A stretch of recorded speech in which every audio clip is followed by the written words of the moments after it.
Hey everybody, one of the questions that we get most often via email or in our private lessons or schools is the releasing of the putter. And so I want to do a video on this today to kind of discuss or at least talk about what releasing the putter actually means.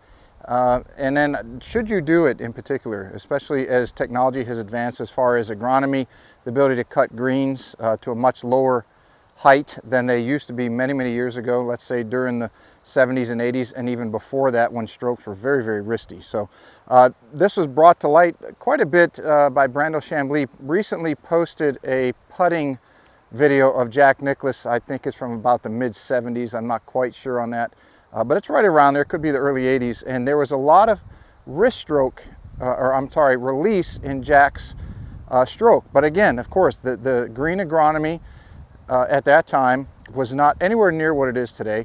And we've had so many advancements in technology and everything we do. Agronomy is just another one to it. So they're able to cut the greens much lower. They're obviously much faster. The ability to roll them out, squeeze all the moisture out of there makes them even faster. So the stroke mechanics have changed along with the technology as it has changed the agronomy. And so wrist strokes are not used as much anymore, but that still begs the question, what does release mean? So I've got to back up just a little bit to give you, for some of you out there who aren't familiar with some of the golf lingo or the body lingo as it is out there today, your wrists really are going to move in 6 directions. You're going to have supination, where your hands roll open like you're are going to hold a cup of soup.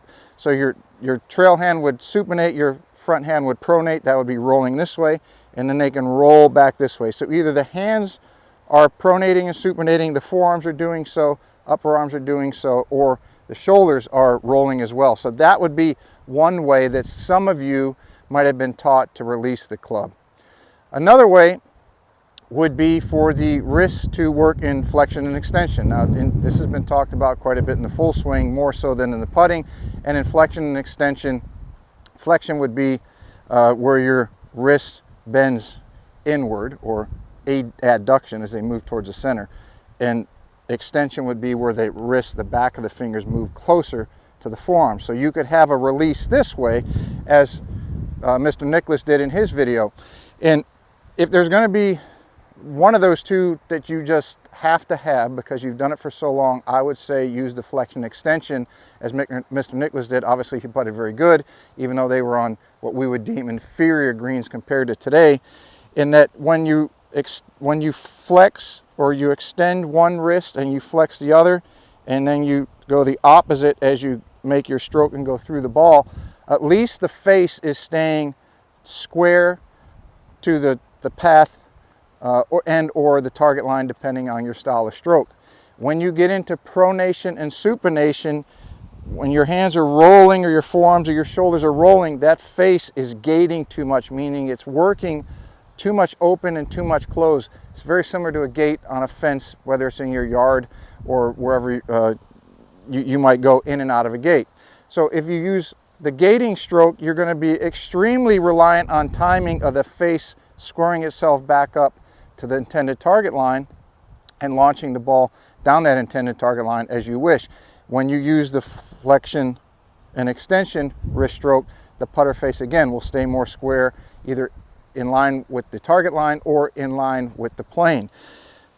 Now, neither of those strokes are utilized very often in today's game, as I discussed earlier in this video, due to the agronomy. And today's strokes are mostly dominated by either a shoulder stroke, where the player will rock the shoulders back and forward, or they will use an arm stroke where the arm is hanging down vertically, at least to the elbow from the shoulder blade, and then the arm will move across or parallel to the target line, both in the backstroke, downstroke, and through stroke.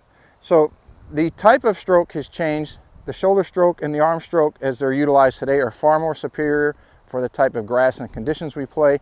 The wrist stroke of yesteryear, whether it is the pronation supination that gates the putter face open and then closed, or the flexion extension that keeps that putter face square for longer, those really are not used as much in today's game. So I hope this sheds some light on what putter release is and how it might affect your game, as well as what you can do to improve your putting in today's technologically advanced world.